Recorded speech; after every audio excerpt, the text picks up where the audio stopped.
All right. Good morning, everybody. We decided to bring on a couple sports nutritionists this morning.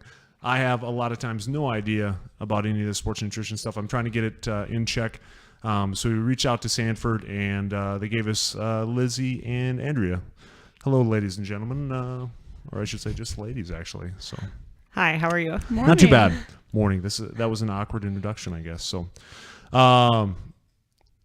Lizzie, tell me a little bit about your background, how you got started in all this stuff, and before you get into basically making fun of my diet and everything like that. So. Yeah, so I am a registered dietitian. I'm the sports dietitian for the Sanford Sports Science Institute. So kind of started out, I was actually pre-med at the University of Wisconsin, and I was actually a Russian major. And then I had a quarter life crisis and was like, I want to be a nurse. And as part of that, I had to take a nutrition class. And I really liked it. So it was a biochemistry of nutrition. And I was like, oh, people do this. People talk about food and science and nutrition all at the same time. And that was kind of what being a dietitian was. So to become a dietitian, you have to do an internship, which is what Andrea is. She's a dietetic intern at SDSU. So I did my dietetic internship at St. Louis University. It was based on like physical performance and nutrition. So really focused on everything that I do at the Sanford Sports Science Institute. So athlete testing, athlete counseling, meeting with athletes, really anything related to sports and nutrition and how to improve performance is really what I do. Awesome. As far as doctor-wise, what were you going for the pre-med stuff? Or was this always the plan? Yeah, I guess whenever I was pre-med, I kind of just had that idea in my head, like all young kids that like to help people or interested in helping people, that, oh, I'll be a doctor, I'll help people. And I didn't really ever know about the nutrition field. So usually dietitians do work in the medical field. They do rotations through like clinical, but also things like food service and community. So this is Andrea's community rotation that she's kind of going through. So I really do community work. It's not necessarily clinical. Sure. And the Russian side of things, where did that come from? I mean, is that just like, I mean, I took a little bit of, German in high school and Spanish, obviously, but Russian's not one. I mean, spasibo is pretty much, and that's even said not correctly. Spasiba. I don't think I'm probably yeah. not even saying it right anymore. Yeah. I actually just took a class. You had to take a language class. My Spanish didn't count because I was bad at it in high school. So I chose a whole new language, and then I was really good at it. And my advisor was like, why don't you just major in that? You can still take science courses. You can still, be pre-med or whatever you want to end up doing, but you just major in Russian. So I took 4 years of it. I studied abroad in St. Petersburg, where I mostly just nodded my head and added like a vich to the end of things. Sure. But I was pretty good. I mean, I could speak it at the time. If anybody on the podcast is listening, like, don't come up to me and start speaking Russian and expect me to know what you're saying, but I could maybe slowly ease back into it. What was the comedian that he had to take like 4 years of Russian and then like went over to Russia and like was hung out with the mob, and that's how he learned Russian. I can't remember his name, but anyways, this is what I'm assuming the same thing happened to you, is you just ended up partying with large members of the Russian mafia, and that was it. So. Good.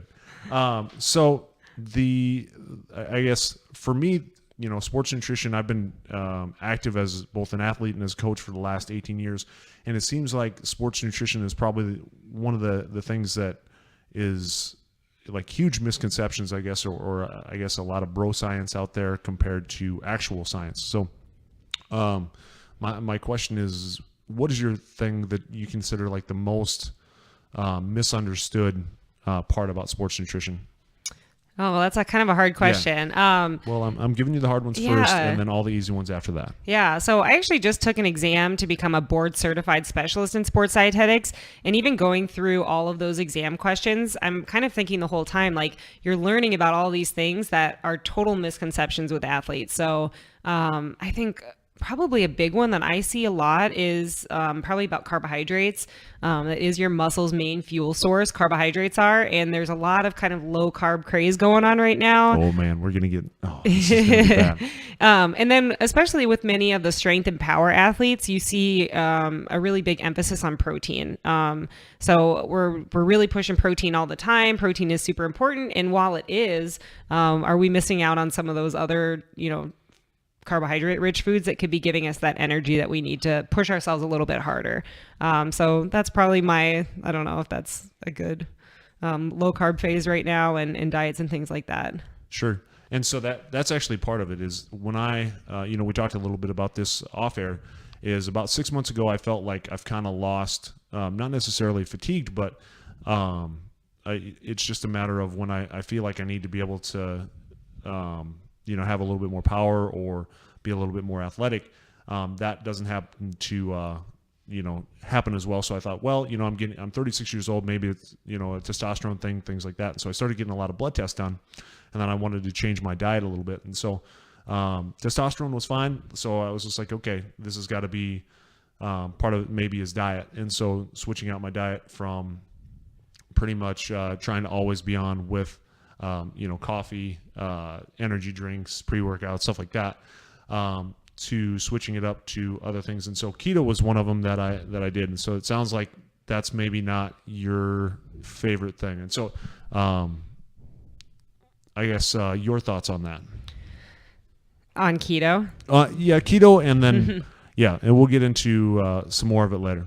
But so keto is a diet that was developed to help kids combat epilepsy. Right. And it's pretty restrictive. I would say that a lot of the athletes that I see that think that they're doing keto, they're maybe not necessarily testing ketones, which is a fuel that your body and your brain can run on ketones. So if you stop eating carbs, your body and your brain can run on ketones that your body produces. A lot of these people that think that they're doing it aren't necessarily testing those levels. You have to be really low carb, right, to be doing that. So it's super restrictive. Like even like in a clinical setting, it's like heavy cream and like you get maybe like a couple tablespoons of vegetables or fruits and things like that. Right. And so I always tell athletes, I'm like, what is like, if this is a short-term thing, could we do a short-term diet that was maybe a little bit less restrictive, right? Or if it is short-term, let's make sure that we are doing it in a way that is still healthy, right? And that it actually is short-term and that we're meeting our goals. And if we're not, we're reevaluating that diet. We're not just like sticking to keto for months and months on end. That's kind of maybe, we're sacrificing our training, right? We're not able to push ourselves as hard because like I said, your body does run on those carbohydrates, right? So for low carb, we might not be able to push ourselves as hard. Sure. Yeah. That makes sense. And that's part of it, why I got a lot of the blood tests done as well, is just because it seems so far out of the norm that I wanted to make sure that I wasn't affecting my body in a negative way. And so, yeah, you're exactly right. I was doing probably, 200 grams of protein, 200 grams of fat, and, 30 grams of carbs at a max. And so in that, like, I was doing actually quite a bit of testing with ketones and then blood sugar all the time, and make sure that I was somewhere in like the low 70s for the most part with that. So that's an eyebrow raise. That's all right. So and yeah, it's weird. I felt maybe a little bit better, but I don't know if that was because I was actually feeling a little bit better, or if it was just weight loss or whatever. And so I've switched off of that a little bit, just because when I got the blood test back, it showed that both my good cholesterol had went up, but then also my bad cholesterol went up quite a bit. And so I didn't know if I attributed that to all that 200 grams of fat that I was eating a day.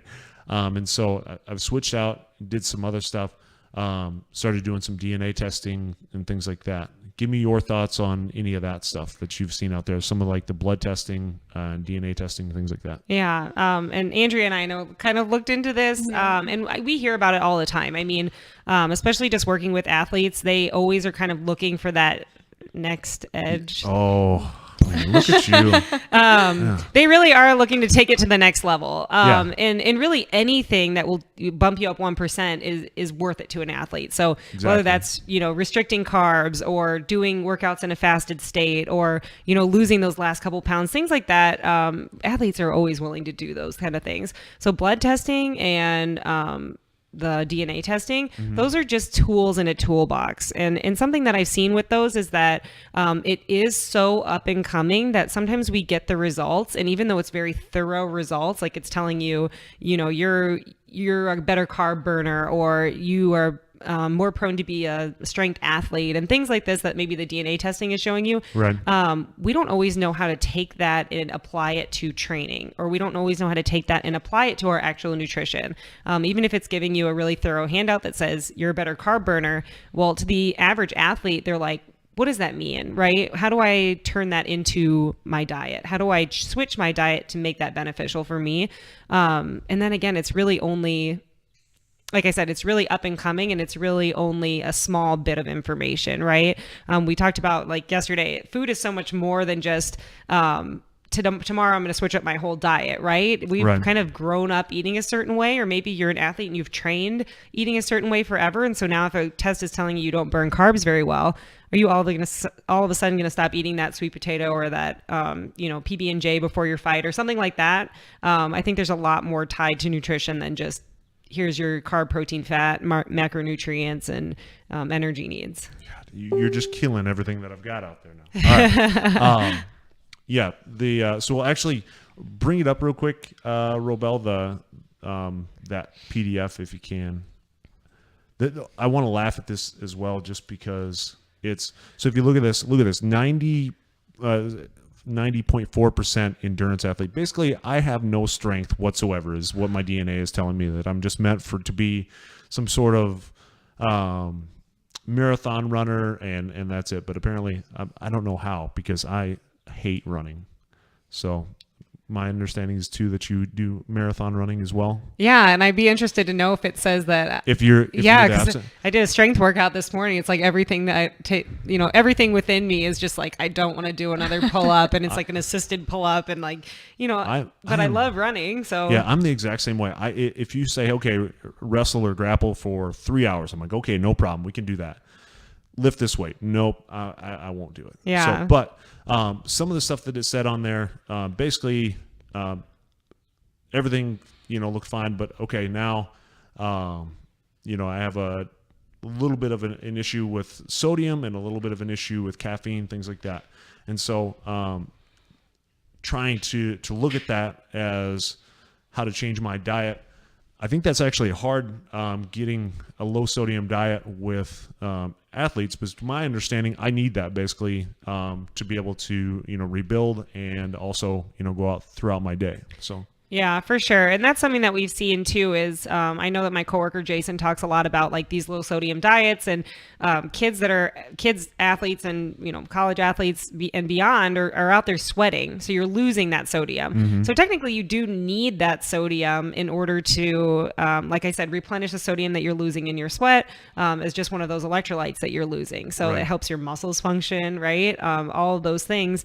So if we're doing these really healthy or low sodium diets with super unprocessed foods, and we're not adding salt and things like that, then we might not be getting enough. I think that's, like I said, that's just another tool in the toolbox. Is that test taking into consideration the fact that you are probably sweating more than the average person who's, you're not sweating much when you're just watching Netflix, right? So it's probably not taking that into consideration. That's one, like you said, one big thing to consider. So it's all this stuff is super interesting to me. So talk me through in your consideration, like a good day for non-competition day nutrition. So non-competition, like what time would practice be, or what time would you be training? Well, I'll put myself in there. So I train at 11:30 in the morning, and then I train at 5:30 at night. So this way I can just get like a free consultation, basically. Okay, that sounds good. So really, we always say that your last meal before training or competition should be 3 to 4 hours before. That's kind of like your last chance to get in a mixed meal, so some carbs, some protein, some fat. So if you're training at 11, you still have time to get in like a real breakfast. So maybe some oatmeal made with milk, a couple eggs, a yogurt, piece of fruit, something like that. That would be mostly carbohydrates, maybe a little bit of protein and fat. Your body has time to digest that, and you're not going to feel like super sluggish and your stomach's trying to still digest stuff while you're out there training. Really after that workout is going to be super important to get in some kind of protein and carbs right away. So we have athletes that like, protein shake. You hear a lot about chocolate milk, even like Greek yogurt with berries, something like that right away. Or it could be your main meal. It kind of depends on what the athlete's goal is. So if the athlete is maybe working on weight loss or a fat loss goal, we might be talking about, hey, maybe you kind of schedule your workout so that post-workout snack is more of just your regular meal that you'd fit into your day, versus an athlete that's maintaining or maybe wants to gain weight. We try to add in as many snacks and meals as we can. So we might add in a snack post-workout and then have another meal an hour or two later. Okay. Does that make sense? Yeah. Is that just for the most part like your blood sugar and make sure that you don't go too crazy with that, or? I mean, yes, blood sugar does play into that. That post-workout is really for replenishing those carbohydrates that you used up, right? So most people, especially if you're doing high-intensity exercise for a prolonged period of time, you're going to burn through a lot of those carbohydrates. And so replenishing them, right? Replenishing your muscles' glycogen, which is that stored carbohydrate, is going to allow you to work harder at that 5 p.m. workout as well, because you actually have something stored away still, right? So eating, regular meals throughout the day until that 5 p.m. workout is going to be really important. You'll have those carbohydrates on board. Awesome. And then switching that from, okay, this is just a regular day to competition day. Do you see a big difference? And I guess the second question is, do you see a big difference between the type of athlete? So I'm an endurance athlete or, essentially, kind of a power athlete, if you will. Yeah. I mean, I think that there definitely is going to be differences between those athletes and what they need, and where are we really focusing on, using up a lot of those carbohydrates and things when we're in a workout, if we're just lifting or doing some of these power movements. But I would say that when we're talking about, specifically if we're talking about fighters, it kind of turns into an endurance thing. Even though you're a power athlete and you're doing power movements, it's a power movement over and over and over, right? So you will burn through some of those carbohydrates. In general, you do want to have something carbohydrate rich before a power athlete and you're doing a fight, or before like an endurance event. So it's usually just going to be that carb rich food. I guess there would be some differences for a competition day. You'd want to avoid anything new, right? So you find your tried and true during training, what works for you, and then do not switch it up. If you're a guy that eats nachos every day before you go out and train, I wouldn't say that the day of a competition, you go out and try to eat your kale shake or whatever. If you eat donuts every day, you might want to go and eat that donut right before.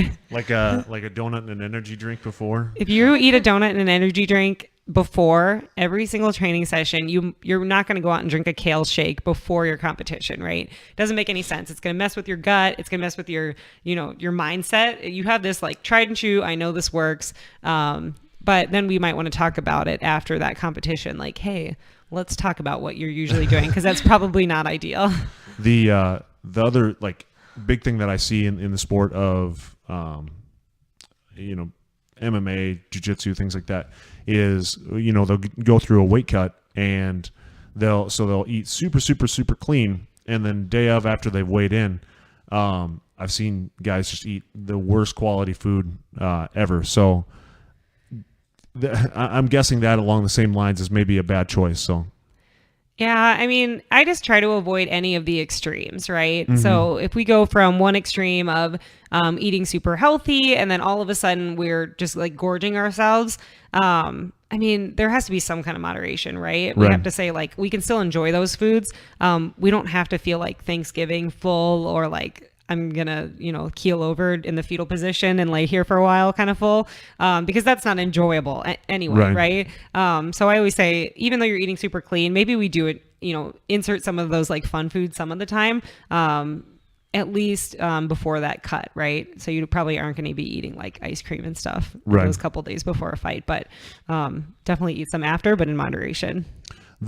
You touched on it earlier too, and this was one thing for me, and I'll bring up and I'll sacrifice a guy. David Machad is also one of them, that he grew up on. We're talking pretty much everything, kind of processed food, and maybe not the world's cleanest food. And so now, I'm living that life of man, that's what I crave, is kind of those comfort foods that I had when I was young, and for me, for the longest time, it's crazy, because when I made a switch to eating healthier foods, I really had to go through and find certain foods that, spinach.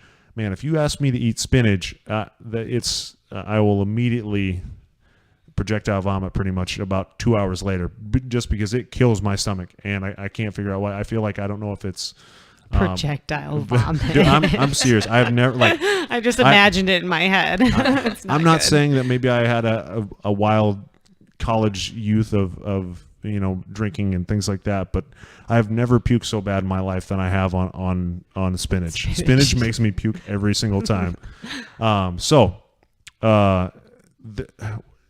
Is that just a matter of me trying to slowly work those in moderation and work that, or you're never going to get me on spinach. I'm eliminating that at all costs. But pretty much anything else, green, I'm happy with eating, but it seemed like it took me a long time to be able to build that up. So is it just moderation? You're laughing at me now. Is it just moderation, you think, or am I just being like a big wussy? Yeah. And do you want to chime in on this one? And what is behavior change, and you have any opinions? Well, I think it is moderation. It's like going back to when you're introducing foods to children. It usually takes multiple times. Yeah, that's all right. It usually takes multiple times to get a child to enjoy a food. They'll not like a food probably 6 or 7 times before they even swallow it. Yeah, and it's weird for me. It's not that I don't enjoy it. And now it's completely changed where I actually really like all those things. But it on a gut level, it just killed me every single time. And it was weird that everybody here, made fun of me for the last pretty much a year and a half, where I would try to eat anything healthy and it would just make me sick. I was the opposite. Everybody else is I had a kale smoothie or whatever, and it was amazing. And I would die. So it was rough. So if you think about it, your gut gets used to stuff, right? And especially the fiber content of fruits and vegetables is extreme, right? And hardly anybody's I'm going to introduce a little bit of kale today. I'm just going to be a little bit healthy. Most people are last night I ate mashed potatoes, gravy, a whole pizza with cheese stuffed in the crust, and then tomorrow I'm on my diet. And so then all of a sudden they have all this greasy food in them, and then they're doing this cleanse. It's never just moderate. I'll slowly add in a healthy snack or something, which is kind of what I'm working towards. I'm working towards, hey, how do we get this moderation all the time? How do we make 80%, 90% of our diet really solid and really good, and then we still have room for those other fun foods versus this last supper cleanse that we tend to do, right? So you're saying don't do 3 Burger King sandwiches the night before, and then the next day go and grab the entire bag of kale and spinach and then juice it and drink the whole thing. Oh yeah, because just the fiber content alone, it's just gonna. Yeah, well, that would make anybody sick. I think. Yeah, I agree. All right, so I did it to myself apparently. So the one thing that I'm hearing for the most part is that, especially on my end, is that I probably need to get in more carbs. What would you suggest for? I'm 6'5", 210 pounds. The average person being, me, which is not the case, I guess I should say. But thoughts on intake and number of carbs, or is that really a thing? Or is it should just be, okay, how do I feel that day and eat that way? Or can I rely on a macro, okay, get in 300 grams of carbs a day, 200 grams of protein, stuff like that? Yeah. Carb needs and protein needs, any of your macronutrient needs are actually based on your body weight and then your goal. So carbs especially are really going to change based on your training. Somebody who has an off day, they're sitting there watching Netflix all day, they're going to need a lot less carbs, right? Versus a day where they're training twice a day at a pretty high intensity, they're going to need a lot more. Like I said, that kind of turns into an endurance exercise. You're not out there going for 20-mile run, but you're still out there exercising at a high intensity for a long time. Versus, like I said, when you're sedentary or you have a couple off days, you need a lot less. You're not burning through those carbs. Same thing with protein. It really depends on your level of training, what your goals are. So do you have a fat loss goal? We might boost up that protein a little bit.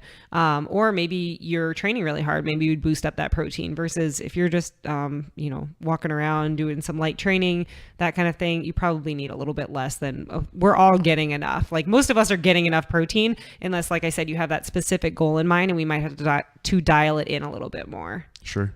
And so it sounds like, we talked about this earlier too, eliminating for me maybe and I haven't been doing it lately just because of some of the diet stuff, but some of the pre-workouts, things like that, and some of the supplementation. Your thoughts on some of those? Yeah, I think supplements definitely have their place. I'm not anti-supplement by any means.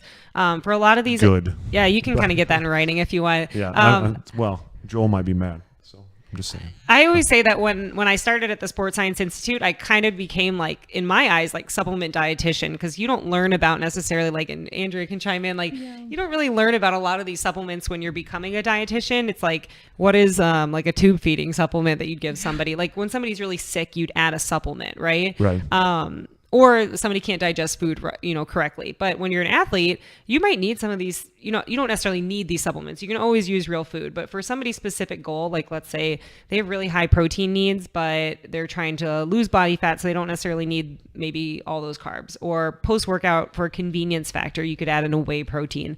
It's really easily digestible. It tends to be pretty convenient. So like if you're doing your workout and you're going straight to work, you might not necessarily have like a Greek yogurt on hand or, chicken breast, those kinds of things. So it's a convenience factor.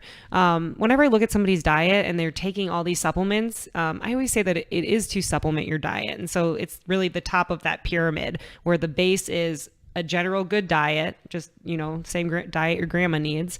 And then on top of that is your sports nutrition diet. So are you eating the right foods before, during, and after? Are you eating enough vegetables? Are you meeting those macronutrient needs? And then we can kind of think about the supplements at the top. Like let's add those in if we need them to supplement our diet. Pre-workouts, like you said, totally overused. People don't eat breakfast. They don't eat enough food during the day. And then they think that the supplement's going to come in with the caffeine and that buzz to make them feel good during their workout. And it certainly does. Right. But are we not eating breakfast? Are we not eating that pre-workout food that might give us that energy that we need? Awesome. Yeah. Let's do a quick break. Throw me up a commercial for our gym here at Next Edge Academy. That way I can pay the bills that way.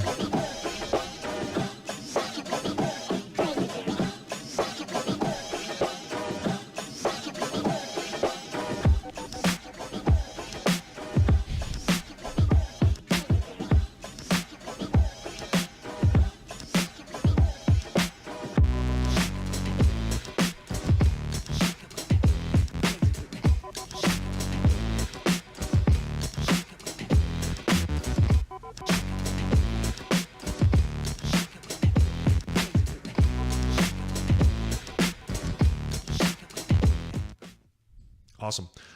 So also want to say thank you to Team How. Got a super sweet Team How t-shirt. It sounds like somebody near Team How might be near and dear to you as well. Oh yeah, my husband works at How. Yeah? Yeah, Josh dropped by the other day and said that I needed to switch it out for a day or two of maybe wearing a Team How t-shirt instead of a Science Nutrition t-shirt. I like it. Yeah, so that's kind of cool. I should wear the hat because I've got made fun of all the time. Man. The kids class that I have here, we had 3 groups that were going, and of the 3 groups, everybody made fun of me. They're like, the first one came in and they were like, "What's wrong with your feet?" And these kids have known me for like a year, and because sometimes training in this, your feet get messed up. And then next thing you know, the next group was like 4-year-olds, and they're like, "Why can't you grow hair on the top of your head?" And I'm like, "Oh my gosh!" And then the next group came in and like, "Why is your head so big?" And by then I was just defeated. I needed to have like a class on bullying. And I'm like, "Look, you guys are having like an advanced class on bullying right now, and I missed it, so I felt sad." That's awesome, but that's sad. Yeah. So Michael Kilmer, one of the he's athletic commissioner as well. He's suggesting doing it all in a plant-based diet. Your thoughts with that? I would struggle. I love meat way too much. Yeah, I'm a big advocate for a plant-based diet, or at least adding more plants to your diet, right? There's all sorts of research out there. I don't need to quote it that says that plants have a lot of antioxidants, anti-inflammatory compounds. Americans and people in general tend to eat too many processed foods. If you're eating a plant-based diet, you're probably eating less of those processed foods, right? You're eating lots of fruits and vegetables, beans, seeds, nuts. We're not relying on like prepackaged bars and hamburgers and things like that, right? In general, I tell people like you can start off eating one or more plant forward food or day a week. Does that make sense? One day you're a vegetarian, like meatless Monday, right? So like in our house, we usually do like beans and rice one day a week. And that helps us like have at least that one meal that's for a couple days that's going to be plant-based. So do some brown rice, beans. Some days my husband likes to add like sausage, which doesn't make it plant-based, but for the most part, it's a meatless meal, right? And so adding in those meatless meals helps just with overall health, and can help reduce inflammation and just make you a healthier person. Yeah, for sure. That sounds like feijoada basically. When I was down in Brazil for a while, it was basically just all beans and rice. So that's amazing. Yeah. And every once in a while, sausage as well. I always think that it's kind of interesting that some people, I mean, if you don't grow up eating those kinds of foods, it can be difficult at first. That's why I say start with one meal. But you're not going to die if you don't eat meat, right? Your muscles aren't going to just like atrophy and fall off your body if you don't eat meat for one day, right? It's good for the environment too. So overall health, I can push it forward. I like that. Yeah. My sister-in-law is vegan. And so it's every once in a while we'll have some of those meals as well. And I don't mind those now that I feel like I've really made a turn on the vegetables. Me and vegetables get along really well, other than the spinach. But so it's weird. I like eating a lot of that vegetables, and I've tried to stay fairly low on the fruits just because of my understanding of it. But like I said, a lot of the stuff that I understand and a lot of other athletes, I think a lot of times is that kind of bro science stuff. So it's interesting to me. One of the other questions out there is apple cider vinegar, healthy, myth. I'm doing it every day. So, yeah. That's going to be a myth. No, I would say that there's not a lot of science backing it, but Sure. I mean, like a lot of those things that people have been doing forever, for instance, like kombucha. I really like kombucha, the drink. Yeah. It has a lot of probiotics and is supposed to be really good for you. And I think that's kind of some of that like crunchy granola science, maybe not necessarily bro science, but like the hippie crunchy granola science. I'm also on that trip as well. Yeah, so and I can ride that train. And I always say that like if it's not hurting your health, like I mean, you always hear of like the extreme of somebody like drinking it every day and their teeth are eroding because it's very acidic and vinegar, right? But I mean, maybe it's that one healthy habit, even if it is placebo, that could help you add in, you know what I mean? Drink that big glass of water in the morning. It does have apple cider vinegar in it, but it's helping you get that glass of water right away in the morning. So even if it is placebo, it's helping you add a healthy habit. Yeah, it's weird. I actually like found that when I started doing that, it was kind of almost like a switch from when I was doing energy drinks, kind of that like super sour taste. That it was like, okay, this actually kind of tastes like an energy drink, so it's not too much of a shift for me to do that. Somebody write that down. You see me like outwardly grimace that the energy drink tastes like apple cider vinegar. Any of the energy drink companies that are listening to this like should probably write that down. Like our products don't taste good. It's weird. Like I don't know how that I got. I mean, it's obviously highly addictive, but it's weird that I got on those and like, okay, does this taste good? No, it actually tastes like cough syrup. It's terrible. Yeah, but for some reason, I'm super addicted to it, and I need to have 2, 3, 4, 27 a day. Okay, maybe 27. Maybe 2, but apparently they're organic. I don't know. So organic is our producer over here is eating a donut and drinking organic Rockstar. I'm loving it. So your thoughts on any of the major micronutrients that you would want to get, you think, for the most part in a diet? Because that's something that I'm trying to add in, obviously, with all the vegetables and fruit and things like that. Any of the big ones you think that I need to get? Pretty much all the letters. letters. What do we think? I think right now I'm working hard on the K and the A and the B. So that's and a little bit of the E. So these are all your micronutrients. In general, like if you're eating this varied diet, you're probably going to be getting a lot of those, especially the plants. If you're increasing the plants, you're probably going to be getting a lot of those good micronutrients. With a lot of these athletes, some of the things that you'll see is like vitamin D, especially living in the northern hemisphere, we might not be getting enough of that vitamin D.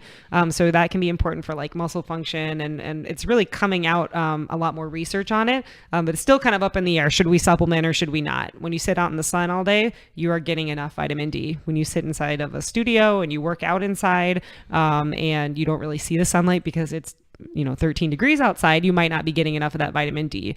And it's not found in a lot of food sources. So maybe like fatty fish, I think mushrooms, because they use radiation, right? That's why they have vitamin D. But sometimes people do take a supplement to kind of keep their baseline up. But that's something that people can get tested to see where their levels are. I don't recommend it for everybody, but if somebody has a concern, that could be one of them. Sure. And for the it seems like, can nutrition be pretty much generalized, you think, or should each person kind of almost do their own individual thing, you think? I mean, you see a lot of the diets out there, like, the keto diet, Mediterranean diet, things like that. Is there, I mean, can we basically do that as, okay, this is, one that'll work fairly well across the board, you think, or is everything pretty much going to be individualized? I mean, it is all individualized, and I bet Andrea agrees that there's really not a lot of diets that have science backing them. Yeah. Mediterranean diet, maybe, with a lot of like lean meats and healthy fats and lots of nuts and things like that. That's usually backed as a pretty good diet. In general, I kind of take like the flexitarian approach. You don't need to like label yourself as something in order to have a healthy diet. So you can include, some of those fast foods some of the time and not feel like a crazy person when you're around those foods, but still eat healthy most of the time. Does that make sense? Yeah, Unless somebody had a specific goal, like I said, we'd sit down and talk about what is their past history with food. What is their specific goal? If somebody grew up eating, a lot of microwave dinners and McDonald's and things like that, we're not going to start tomorrow and, like I said, start eating kale smoothies for every meal. So it definitely is individualized. We can't take a huge leap forward with somebody that isn't ready to make that leap as well. And then the next question on here is, gentleman said has a very low testosterone and is looking at doing injections, things like that, and then has an elevated thyroid.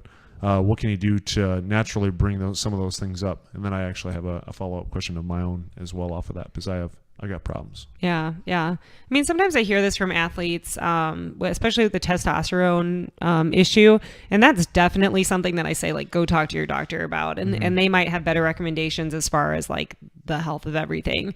Really, when I'm looking at somebody, I'm looking at their overall diet. So obviously, if you optimize your overall diet, you have enough protein, enough carbs, enough healthy fats. We're not doing this like crazy yo-yo diet or yo-yo weight fluctuations. That's how we're optimizing health, which ultimately should optimize some of those levels. If we're kind of one way or the other and we're not eating consistently, or we're kind of all over the place as far as diet and weight and those things go, or maybe we're training really hard and we're not replenishing those calories, that's where some of those levels I think can get off. But that's something, like I said, if we're optimized and we're trying to do everything that we can to be 100% on the nutrition side of things, and we're not, taking it too far when we're training, then we definitely should talk to the doctor and say, like, hey, I'm experiencing these issues. What's the next thing I can do? Sure.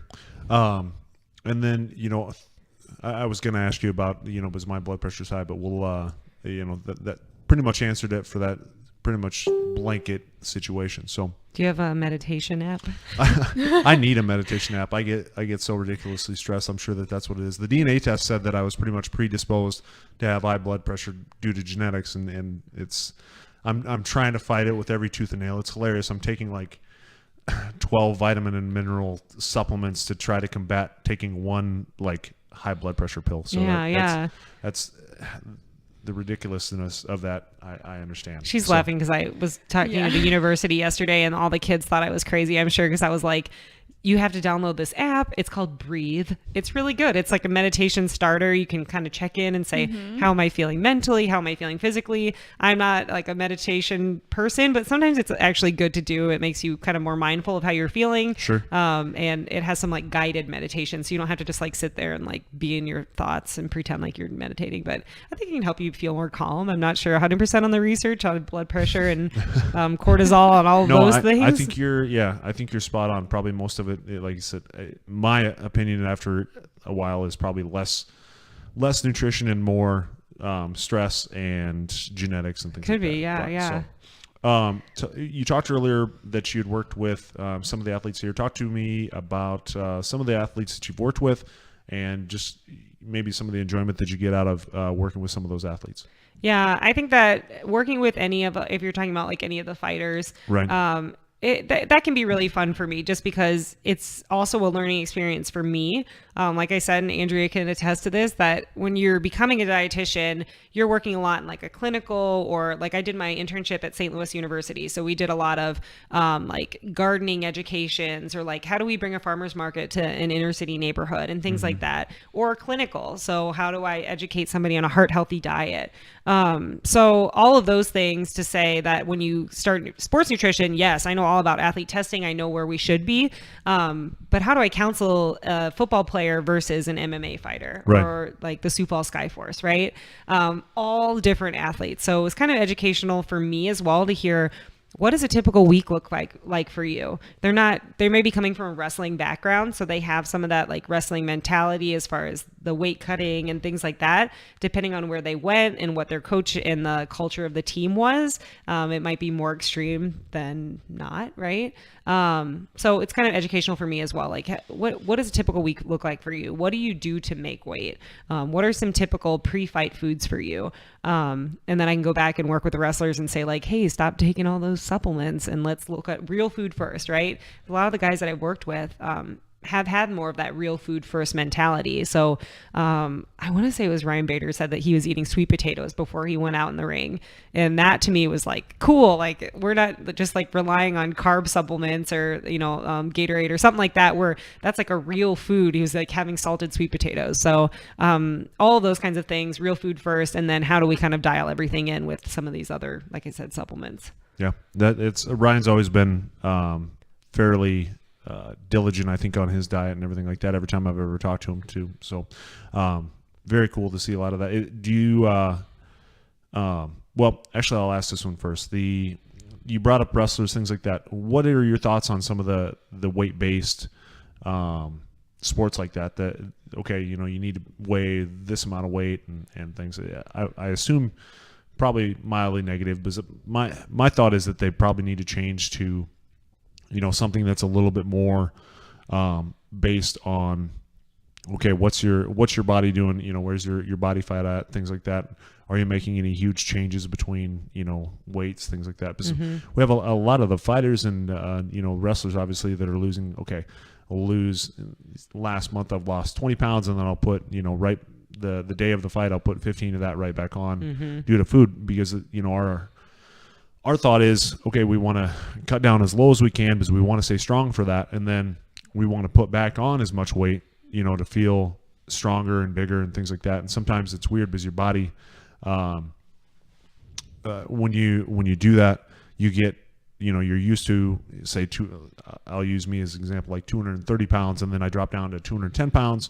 And then that day of, we're going back to like 225, and my body doesn't quite know how to feel at that particular weight. It's kind of weird. So thoughts on all this? Yeah. And wrestling is hard for me. I actually came from a wrestling family. I have 4 uncles and my dad all wrestled. And then they all had girls. So none of us wrestled, unfortunately, except my cousin, state champ wrestler in Vermont. So yeah, I know. But so none of us wrestled, so I've always kind of had a good outlook on wrestling. But when I started talking with these, especially kids, like the high school kids, and the first year that they're wrestling, or maybe their freshman year of high school, so maybe not necessarily the first year of the wrestling, but in the high school level, they're already cutting quite a significant amount of weight. And then they're doing this developmental thing, right? You're growing still. So by the time you're a sophomore, you can't be expected to be the weight that you were your freshman year. Same thing. You're a junior now. You shouldn't be expected to be the weight that you were your sophomore year. And so I think a lot of it is just that educational piece. So what is a healthy weight for you, right? So a kid should not be losing 20 pounds and, even from before the season, throughout preseason, 20 pounds, that's crazy. And then the big thing that I've worked with like our Legends of Gold wrestlers, whenever they come in for camps in the summer, is how do we work on that weight that we want to be before the season even starts? So think about it now. If you're losing 1 to 2 pounds a week, of fat, right? Because any more than that, you're probably losing some muscle that you've worked really hard to put on.